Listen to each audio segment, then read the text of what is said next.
विश्व शान्तिया अग्रदूत भगवान गौतम बुद्धया 2566 बुद्ध जयन्तीया लस्ता हलिन्यङ्कया बौद्ध मार्गितेस थिथि जाजोयाना हङ्गुदो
औकनया नेपाया लुम्बिनी सिद्धार्थ कुमार कथा जन्म जुया बोध गया सब बुद्धि ज्ञान प्राप्त याना विजयशैली ओस्पल गौतम बुद्धया नाम हलिन्यङ्क नाजाल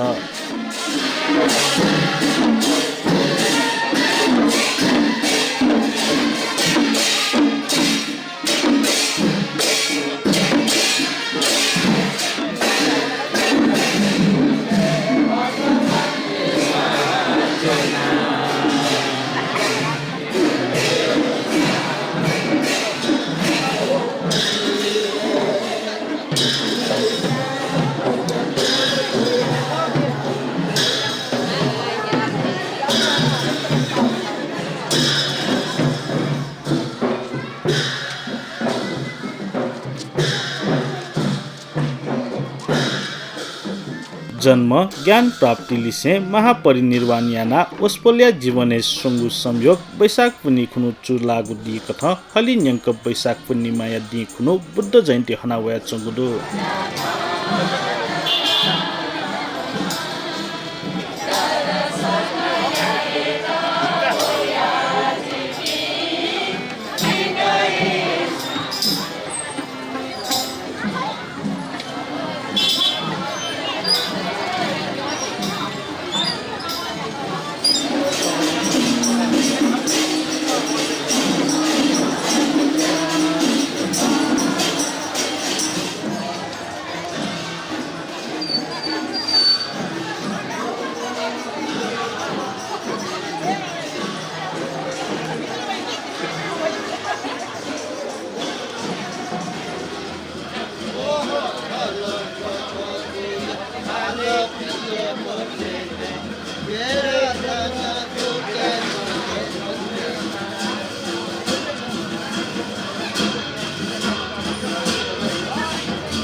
थोएचोले ए महानगरपालिका या 15 वटा या थुम्बाखेले अवस्थित प्रज्ञा ध्यान केन्द्र बुद्ध जयन्ती हङ्गुदु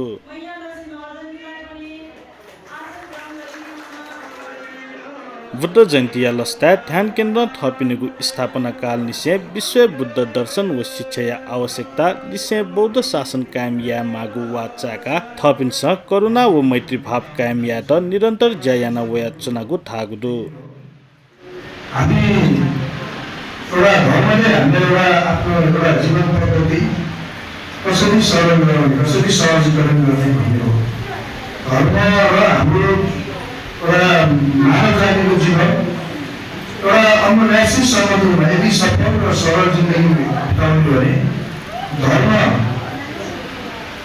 नछोडी र यसका जुन मूल मन्त्रहरू दिएको उपदेश विशेष गरिकन र भगवान् बुद्धको उपदेशहरू मानव जीवनको लागि एउटा जीवन पद्धति सहजीकरण गर्ने एउटा प्रमुख सूत्रको रूपमा रहेको छ। यसलाई हामीले बचाएर फैलाएर जानुपर्ने धर्मका विषयहरू एउटा अधर्म बढेको छ, पाप बढेको छ, समाजमा भ्रम सिर्जनाहरू गरिएको छ र यी सबै सत्य र असत्य बिचका एउटा कलुषित भावनाहरू गर्दाखेरि यो स्थितिहरू आएको छ। जाजोले प्रज्ञा ध्यान केन्द्र या धर्मानुशासक डाक्टर नवीन बज्राचार्य सभावतीका वपी उपासक उपासिका लिसे पाटेट स्वस्ति पाठ लिसे ध्यान याके गुज्या याना दिएको ख।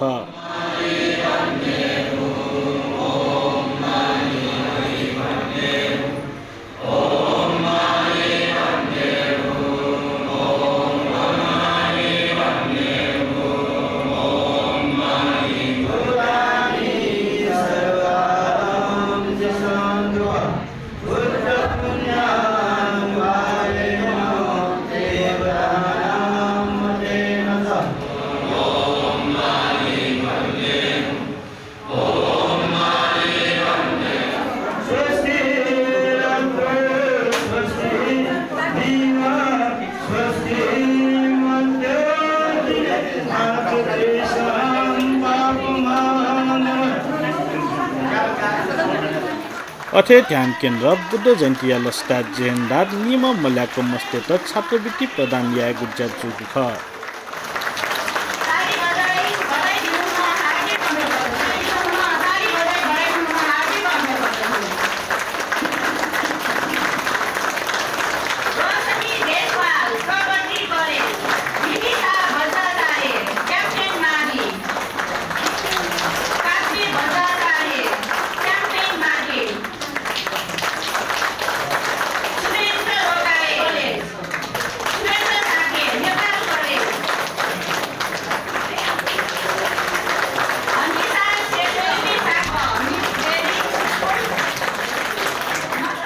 जाजोले बोटीका वपिङ व्यक्तित्व तेस ओस्पोल भगवान गौतम बुद्ध बिया दिगु बुद्ध शिक्षा व दर्शन या चर्चा यासे मानव जीवन न लागु या मागुली पब्युगु ख।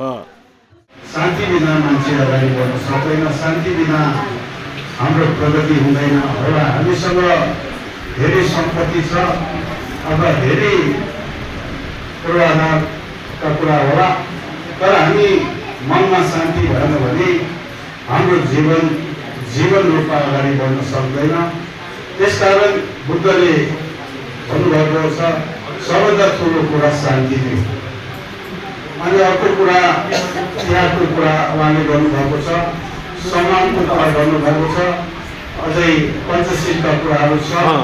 अनि एकअर्कालाई सम्मान गर्ने होइन, झुठो नबोल्ने इत्यादि कुराहरू जुन उहाँले बुद्ध शिक्षाको रूपमा प्रतिपादन जुन गर्नुभएको छ, सिद्धान्तको रूपमा प्रतिपादन गर्नुभएको छ, आजै पनि अझै यसको महत्त्व छ। अथे जाजोया सभापति रविन्द्र साक्य राज्य बुद्ध जयन्ती यात राष्ट्रिय पर्व या रूपे घोषणा यागु जुसान राज्य पाखे बुद्ध यात सम्मान देछागु जाजो त छुन मयागु थका असन्तुष्टि पंका दिल।